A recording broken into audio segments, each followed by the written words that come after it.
एक बहुत ही सुंदर गांव था, मदनपुर। इसी गांव में रामू नाम का एक मेहनती किसान रहता था। रामू दिन रात कड़ी धूप में खेतों में पसीना बहाकर और मजदूरी करके अपना घर चलाता था।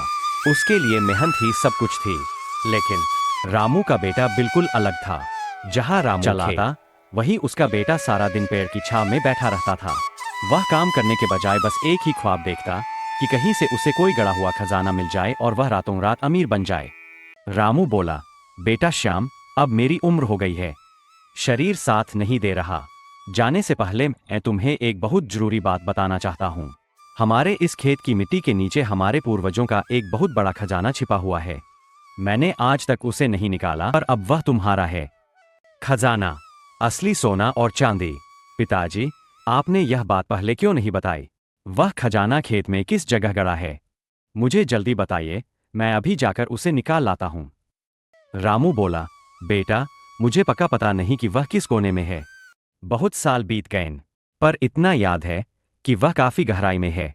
अगर तुम पूरे खेत को अच्छी तरह खोदोगे तो वह तुम्हें जरूर मिल जाएगा। जब श्याम पूरा खेत खोद लेता है और उसे कुछ नहीं मिलता, हाफते हुए और गुस्से में, पिताजी, आपने मुझसे झूठ बोला। देखिए, मेरे हाथों में छाले पड़ गए, मेरी कमर टूट रही है।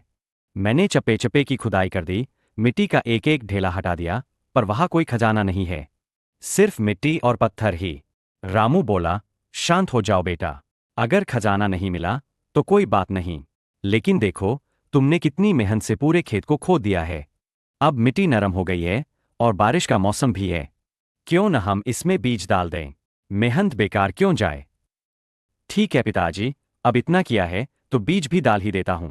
कम से कम खेत खाली तो नहीं रहेगा। पिताजी, देखिए, इस बार हमारी फसल गांव में सबसे अच्छी हुई है।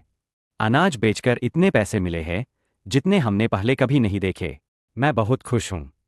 रामू बोला, मुस्कुराते हुए, यही तो वह असली खजाना है बेटा, जिसकी बात मैं कर रहा था। जो धन तुम्हें अपनी मेहनत से मिला है वही सबसे बड़ा और सच्चा खजाना है। गड़ा हुआ धन तो एक दिन खत्म हो जाता, लेकिन यह हुनर, मेहनत, तुम्हें जिंदगी भर अमीर रखेगा। श्याम, बेटा, बोला, मैं समझ गया पिताजी। असली सोना मिट्टी के नीचे नहीं, बल्कि उसे जोतने वाले के पसीने में होता है। अब से मैं कभी आलस नहीं करूंगा। तो दोस्तों, मदनपुर के रामू और उसके बेटे की इस कहानी से हमें यही सीख, मोरल, मिलती है कि जीवन में कभी भी लालच नहीं करनी चाहिए। लालच का फल हमेशा बुरा होता है, जबकि मेहनत से ही सब कुछ हासिल होता है।